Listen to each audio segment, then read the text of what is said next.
What was I thinking? What did they all hear in the live stream of my brain that was so upsetting?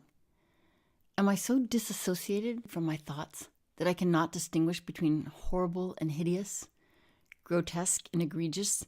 Because these are the differences we are parsing, right? We are measuring bad against worse, worse against worser, unless I am superlative in a bad way, like the worst. What can I do? I'm getting as much help as I can get, or as much as they'll give me. I still think 3 sessions a day would be helpful, if only for the short term, until I'm stabilized, like, say, in 10 to 12 years. My go-to at a time like this, of course, is shame. But shame is lame. Shame is lame, right? Do you love it?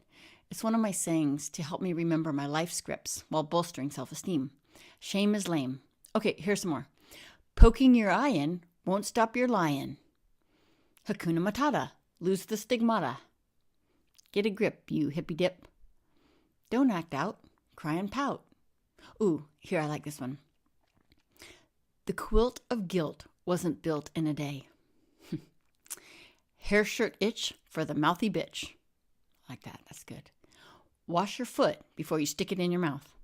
Okay, I also have a few that don't really make any sense, and yet they are somehow very effective when I say them with my inside voice. Save your dolly for your llama.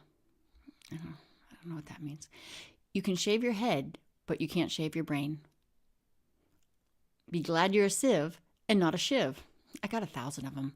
But seriously, I don't know what to do, what to think, what to wear, not like anyone cares, or where to turn for help. I'm lucky. I have a great team working on me, but still, it's not working. I wonder if I should try one of the nature therapy retreat things, go out and do some honest labor, split wood, carry water, blah, blah. I've heard Dr. Nana and Tallyman talking about a farm I could go to, a farm for psychos, which I don't think is a very complimentary designation, even though I resemble that remark. I prefer crazy house or loony bin, even funny farm, but psycho farm just sounds so harsh and dangerous, like there are mad cows running around and horses with shivs. So I went over to the desk and I said, "Hey, Mr. Tallyman, I'm thinking about going to check out the psycho farm." And Mr. Tallyman, always the gentleman, pointed to the door in the far corner of the waiting room. "Thar she be," he said in a fake pirate accent. On the door was the name Dr. Anita Smeds and the number 5 in gold. Let's do this. I walked right in and I said, "Anita Smeds, please." And the nurse said, "Don't we all?" I said, "I'm sorry?" And the nurse said, "Don't be, honey. I am here to help." I said, "Is this the psycho farm?" And the nurse said, "It is if you say so. You make yourself comfortable. I'll go get Dr. Smeds." I sat down and tried to understand how this office could be a farm. Then out came Dr. Smeds, a middle-aged woman with the most beautiful pupils I had ever seen. She said, "You need a Smeds?"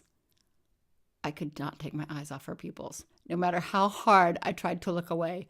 Wow, would you look at those pupils? I said to myself, maybe I do need some meds. I was afraid to speak, so I just nodded and took out my cool plastic sunglasses that I got from the eye doctor and then saved in my purse for moments like these when I don't want anyone to see my pupils, lest they give me away. I put them on. Anita Samed said, "Did you have some trachocamide today? My triasis can be painful. Shall I dim the lights?" Oh my God. I had no idea what she was talking about, what those words meant, or what was happening. All I knew was that my own pupils were freaking out and I was having trouble breathing. What kind of accent was that anyway? Svenska? Swedish? I couldn't see a goddamn thing because of the dark glasses, so I just nodded, sure, and said, and then exhaled. She laughed, the most amazing laugh, as if her pupils themselves were laughing, those perfect pupils, which I could barely see through my dark glasses, but which I imagined were just right. Not too big and not too small, just right, and both the same size. And it's not like I'm just being weird or something, because as you know, evolutionarily and biologically speaking, bilateral symmetry is and remains a very attractive quality. Dr. Samed said, "And furthermore, I don't want to make it sound like I know everything, but I have been waiting for your visit.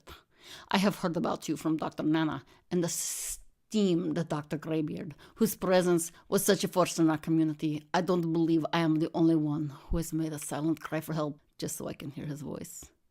He told me you need some meds. So here I am.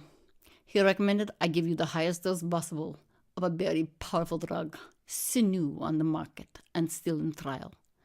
I said, yes, please. Dr. Smeds said, you know this drug? Please, Ebo?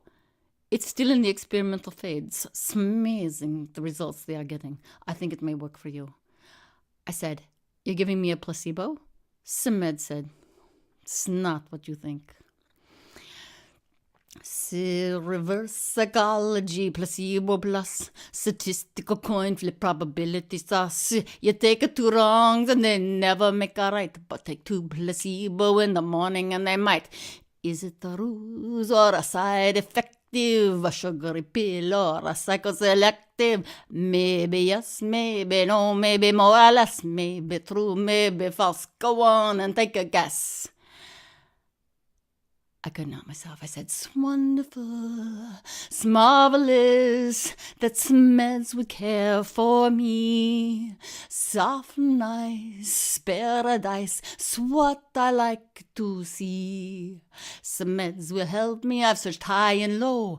I will be your pupil, Smeds. Tell me where to go. Then Smeds joined in.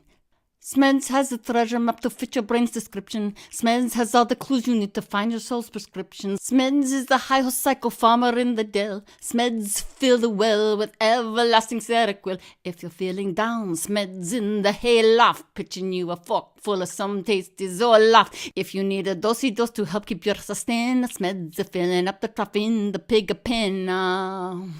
But if you are on trial and they deem that you are fit to try the new placebo and get what you can get, take a hair ride past the pond to the gazebo. Smeds got you covered while you crush your first placebo.